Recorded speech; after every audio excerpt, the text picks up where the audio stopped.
This is going to be a different video. Usually I pride myself in my ability to look at issues and ideas from a balanced perspective, but pretty much everyone is a hypocrite to some degree. What prompted me was a comment on my Wuthering Waves video. They wanted me to choose a game that I didn't like and rip into it, but I'm gonna cheat and make it about the whole of gaming because frankly, I just don't play bad games for long enough to talk about them at any length.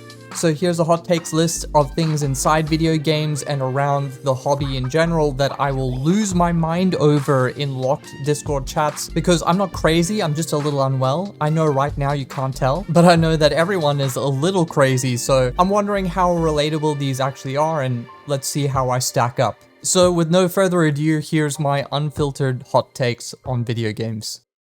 I dislike short races that aren't dwarves in just about any video game. I can't stand Lullafals. I mean, obviously I put up with them. I just think less of you if you play one, and even less if you play one in the tank role. What power fantasy are you trying to achieve exactly? I think that it's usually races that are trying to look childlike that bother me, and that's why fantasy dwarves don't give me that feeling. Assassin's Creed. I bought the game when it first came out. I was so excited about playing a game as an assassin, I didn't know that I would be playing as the world's worst assassin with severe vanity issues. You never successfully pull off an assassination without having to fight your way out, and frankly, the Animus plot was never cool. Desmond was a boring thing that I had to endure between gameplay sessions. Play literally any other game with a focus on stealth, and it's a better experience as a game about assassins. As petty as it sounds, I just hate that the series is called Assassin's Creed. Like, stop it. They are just generic time period action games with parkour that have the joyless fate of being attached to Ubisoft. Ubisoft, of course, belongs in the same museum alongside the original meter, since it's the perfect and unchanging measurement of what we refer to in the gaming industry as mid. When people say that World of Warcraft is a beautiful game, I can't. I don't care how popular the game was and how quote-unquote objectively wrong my opinion is. It was ugly back in 2007 when I was first looking to play it, and it is still ugly, and that's why I will never play it. I mean, look at these eyebrows. Who wants to see this? On this? Okay, millions of people apparently, but millions of flies sit on shit all day, so I'll hold my L with pleasure. Have at it. Which ties nicely into Blizzard boomers. It's over. They're never coming back. The Blizzard gold standard is gone. Stop pre-ordering their shit. Stop coping that the next one is going to bring things back. They don't know what they're doing anymore, and they don't know where they're going, other than to the next quarterly earnings call. Send them to the nursing home until they stop acting up. Next, when people say that you just have to play a game for 20 hours and then you'll enjoy it, or you just have to get through to season 5 and then you'll enjoy it. What's wrong with you? Time is the most important currency in any person's life. There is no reasonable justification for any piece of entertainment to waste a person's time like that. And if you happen to be someone that has waded through the slop and found the fun, then that's great. But you shouldn't advocate for it. It's like recommending a trip on the Titanic because you got a seat in the lifeboat. I also think I'm being too generous because there are people out there that unironically think that you need to invest 40 to 100 hours in a game to justify getting to the good part. So I think it's worth asking, why do people act like this? Because it's going to be the premise of a lot of points. Sunk cost fallacy. It doesn't matter who I talk to or what I talk about in gaming, at some point I will cease to be talking to a person because the demon of sunk cost fallacy has taken over their cerebral cortex, and at that point the conversation is rarely over. Like, take the last example. Play 20 hours and then the game will be good. Okay, but what if it was fun within 2 hours? Wouldn't that be better? Oh, no. I mean, thousands of people play the game, so you're just a zoomer with a low attention span. Okay, but wouldn't there be even more people playing the game if it was fun within 2 hours? Oh, no. You're definitely the problem, not the game that I just spent thousands of hours in as a substitute for my real life. I feel like I would get further with these people if I was speaking in Latin and holding a cross to their forehead.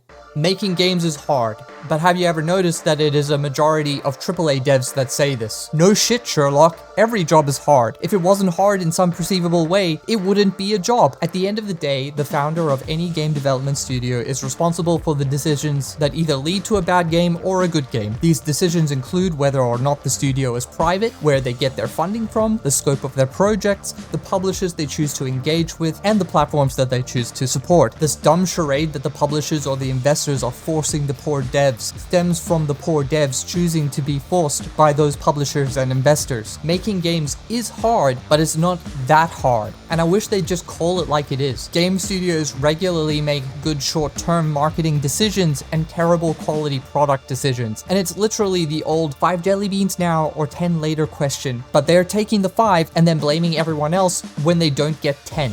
Game companies pretending they have morals and grandstanding. I don't care. You don't care. No one cares. I want game companies to make games, and I will give them money if they make a game I want to play. It's really that simple. Say less. When people say Dark Souls 2 is a bad game, they sound like they have never played anything outside of the From Software library. It might be the meekest of the Souls games, but it's still better than most games in its class. You need evidence? Go play the original Lords of the Fallen. Microsoft buying every studio isn't going to do good for the industry. EA did the same thing in the early 2000s. Overarching management always means more money and more red tape towards dumb things that have nothing to do with video games and why people play them in the first place. The internet and FOMO. Listen, the internet is great and all, but it definitely amplifies all the worst aspects of any kind of rat race. I feel like every blueberry is out there pre-release or on release trying to finish games as fast as they can so they can disseminate absolutely every component of them. Now, I don't care that this happens, but it is so stupid that people engage with video games in relation to the amount of online attention they are receiving. Like Elden Ring was good when it released and everyone was talking about it, and if you pick it up in 3 years' time, it will still be just as good when no one is talking about it. Obviously, online services tend to have a shelf life, so it's best to try them while you have access, but really, people need to stop acting like they need to hit every game on release and that you need all of the content. Once you realize this, a lot of good things happen. For starters, you can just take your time and enjoy things. The temptation to pre-order games you know nothing about goes down, and girls will like you more. Okay, I made the last one up, but I'm just desperate for people to just chill and enjoy things instead of subconsciously having a gaming timetable scheduled by online consensus. No one cares about your game achievements, but hentai JPEGs are eternal. There is no such thing as free-to-play friendly in gacha games. There is nothing ethical or friendly about how they operate. You are just a frog being boiled and you think it's a sauna. Which brings me to, at a minimum, any game that has a cash shop and a gacha mechanic should be 18+. Achievements and trophies incentivize devs to put stupid chores in their games that no one wants so that they can market playtime. Which leads to the next point, people valuing asinine metrics, and in turn, those asinine metrics becoming the values that game developers focus on instead of just making a good game. Like, the size of a game world is the most trivial metric imaginable, but people keep buying the Fallout 76s and Starfields. A game being open world does not make it better. A game being multiplayer does not make it better. A game using the latest graphics tech does not make it better. A game having lots of choices does not make it better. Pretty much anything marketers use in quantities to sell games does not make a game better. Understanding how different tools serve or don't serve the overall vision of delivering a focused experience, and developers demonstrating this knowledge, is by far a better indicator. But hey, that would mean they would actually have to like playing games, and as time goes on, that's becoming kinda rare. Data-driven game design. Technically, there wouldn't be anything wrong with getting player data and using it to make more informed decisions, but the proof is out there. It used to be that devs wanted to make something cool, they made something they thought was cool, and people thought it was cool because they are also people.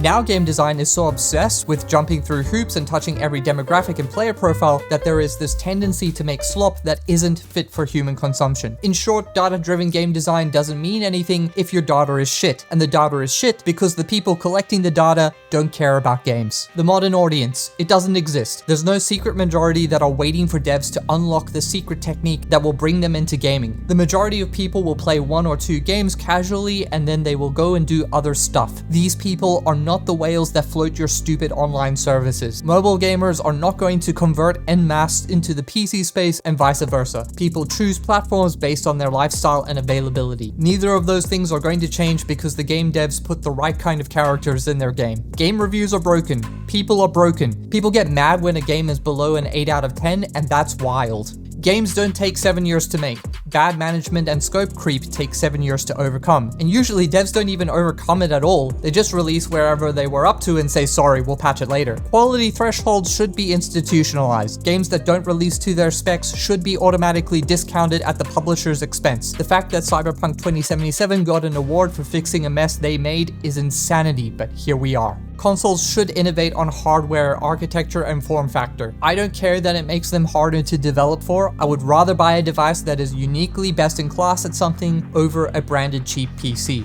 Game library services like Game Pass will always degrade in quality over time as the service increases its fees. I personally don't like them because I'm essentially a collector. I like looking through my library, and I'm not going to reason why. It just is.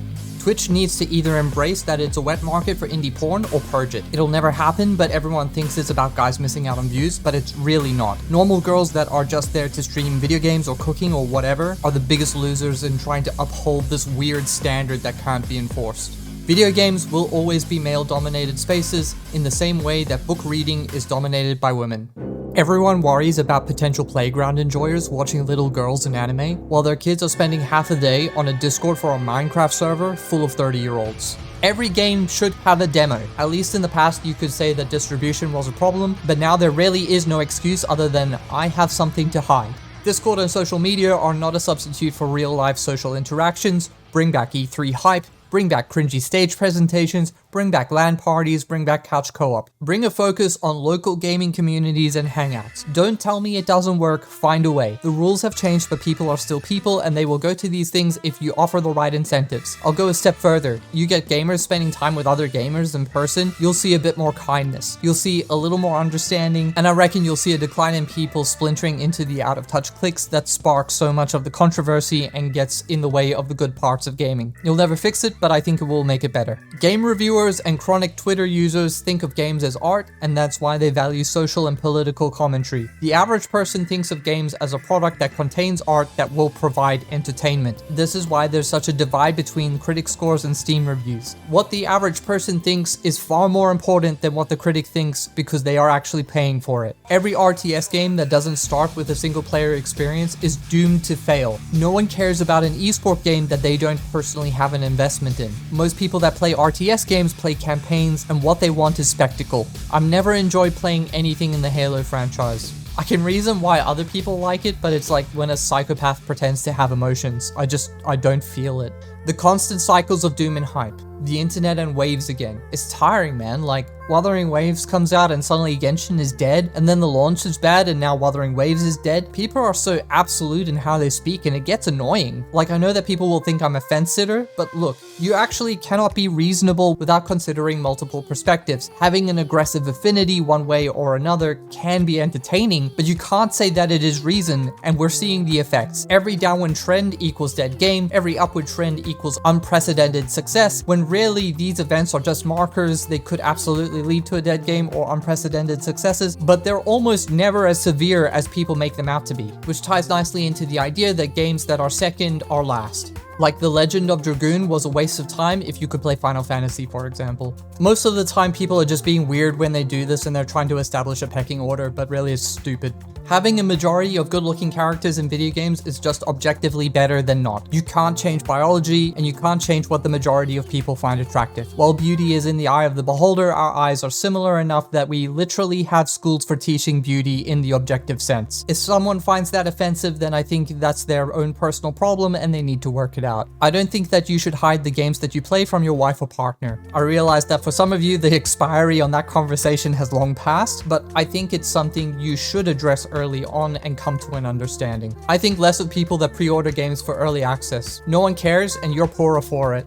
I hate Battle Royale. It's not deep. Like, if I spend 10 minutes walking around a map collecting things and then die and lose everything only to have to start again, I don't know, it feels like I'm wasting my time. Pokemon deserves to have its lunch money stolen. I just want to normalize the Pal Worlds of the world and bury Game Freak for their laziness. This is the last one. Gaming isn't dying. Gaming is awesome now, and it will continue to be awesome. If you feel this way, you are a Blizzard boomer, you want MMOs to be relevant again, you are a AAA Andy, or you are probably just resistant to trying new things. Like, I find this to be very common with my friends. They'll doom about gaming, and I'll point out a game that they can try, and they just can't. Looks bad. Looks like a game from the PS2 era. Never heard of it before, yada yada yada. I have to literally sit them down at the PC and make them play it, and they'll be like, it's okay, I don't know if I'd buy it though. And then 3 months later they'll come to me and say, Liv, I found a new game and I'm so addicted. You know what? It's the same damn game I showed them 3 months earlier. They will literally data purge their memories just so that they can like things on their own terms. So yeah, there's a game out there that you're going to love, so go out and find it on your own terms instead of watching YouTube video after YouTube video outlining the problems in gaming. I mean, guilty, but I never said I was a saint. So yeah, rant over. I hope we can still be friends. I want to hear your hot gamer takes in the comments below. Let me know if you agree or disagree with any of my ramblings. I mean, I could be totally out of touch, but we'll see. Next video will likely be a review, but I'm kind of tossing up which to do. I'm torn between Stellar Blade, Command & Conquer 3, and Celico, so let me know if you're interested in any of those, and I'll catch you next time.